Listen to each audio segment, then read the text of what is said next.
Después de haber hablado de los límites de la computabilidad, qué es computable, qué no es computable, cómo podemos nosotros transferir todo este conocimiento que tenemos a nivel de cálculo hacia una manera de reproducir todo esto de manera automática y meterlo a una máquina, viene la pregunta más importante. ¿Qué tan caro es resolverlo? ¿Cuál es la complejidad que nosotros le damos al momento de resolver cualquier problema? Y existen algoritmos mucho más eficientes que otros algoritmos. En los años 40, la computación apenas estaba naciendo. Teníamos máquinas, pero no teníamos una forma rigurosa de medir la eficiencia de un algoritmo. Los primeros matemáticos describían procesos, pero no su costo.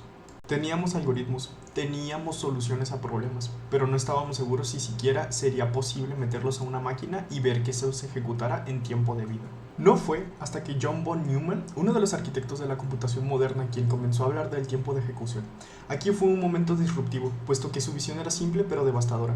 No todos los métodos de resolver un problema cuestan lo mismo, no todos los métodos toman el mismo tiempo ni son siquiera computables en las máquinas que tenemos actualmente. Describió el tiempo cómo funcionaba dependiendo del tamaño de entrada, y esto fue una idea revolucionaria que cambió la manera que nosotros percibíamos los algoritmos. Así, tomando o robando hasta cierto punto una de las notaciones más comunes en la matemática, nos adoptamos a la notación Big O.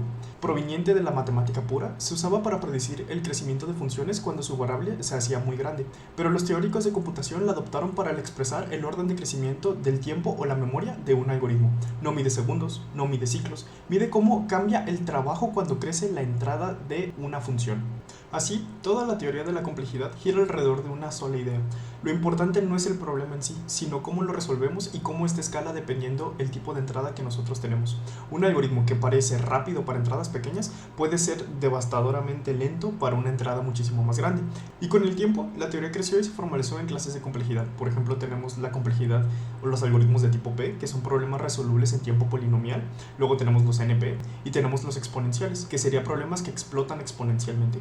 Estas clases no solo organizan problemas, sino que organizan nuestra comprensión de cómo vemos los algoritmos. P versus no P no solo es una pregunta matemática, es la pregunta sobre qué es lo que una computadora es capaz de resolver en tiempo de vida o qué simplemente no es computable. Y gracias a este concepto se desarrolló todo un nuevo campo dentro de la programación, todo un nuevo campo dentro de la teoría de la computación, donde hoy en día, gracias a conceptos basados en este tipo de algoritmos, tenemos cómputo criptográfico, tenemos máquinas aleatorias, tenemos hasta cierto punto el inicio de lo que serían los algoritmos cuánticos, entre muchas otras opciones y muchas otras diversificaciones que hemos llegado gracias al entendimiento de qué es ser computable, qué no es ser computable y qué puede ser mejor en tiempos de resolución de un algoritmo u otro algoritmo. Ahora, un poco de explicación sobre la complejidad algorítmica dentro de la actualidad. Hay muchísimas partes que podemos dividir en la complejidad algorítmica gracias a que hoy en día tenemos procesadores de multinúcleo, tenemos capacidad de paralelismo, de concurrencia, tenemos la capacidad de medir el tiempo y el espacio de una manera diferente.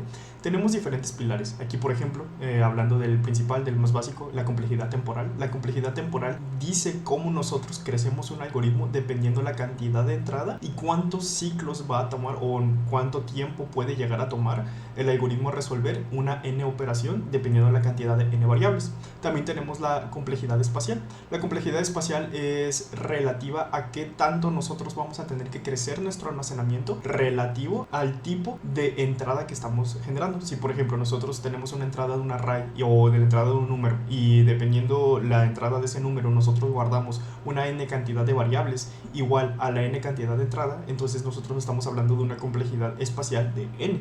Pero si por ejemplo nosotros estamos guardando únicamente una sola variable por todo el procesamiento que estamos haciendo, estamos hablando de una complejidad espacial de 1, que sería igual a una constante. Y dentro de todas estas divisiones, lo que nosotros llamamos actualmente algoritmia, tenemos diferentes tipos de algoritmos. Tenemos algoritmos de búsqueda, tenemos algoritmos de ordenamiento, tenemos algoritmos de grafos. Cada uno de estos conllevan su propio tipo de complejidad relativa a su especialización. Por ejemplo, los algoritmos de búsqueda es común que podamos resolverlos normalmente en tiempo n, que sería un tiempo lineal, o el log n, que sería un tiempo menor al lineal.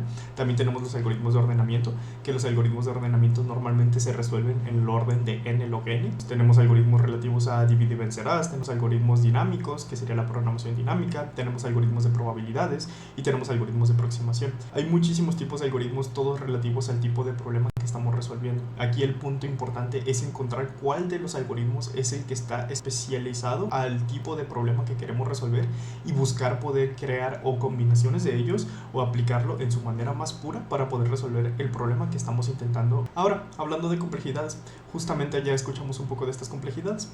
Tenemos unas complejidades relativas al orden n, que sería un orden lineal, donde relativamente los tipos de crecimiento que vamos a tener va a ser completamente relativo al tipo de entrada que estamos viendo. Tenemos algoritmos de n log n, tenemos la complejidad log n, que sería una de las más ideales después de la complejidad constante, que sería simplemente el logaritmo de n. Tenemos luego la utopía, que sería como la complejidad muchísimo más eficiente, que es relativa únicamente a tiempo constante. El algoritmo no va a cambiar sin importar el tipo de entrada que tengamos, siempre se va a mantener constante. Tenemos una de las complejidades más comunes en los intentos de fuerza bruta y que pues realmente es el menos deseado, y pues sus variantes, que son las complejidades que tienen a la potencia n cuadrada, n cúbica, n a la n, que serían unos de los algoritmos más ineficientes, que de hecho pues, en general hay tipos de problemas que no pueden ser bajados de este tipo de complejidad, a fuerza tienen que ser resueltos de esta manera. Tenemos algoritmos que están a n a la factorial,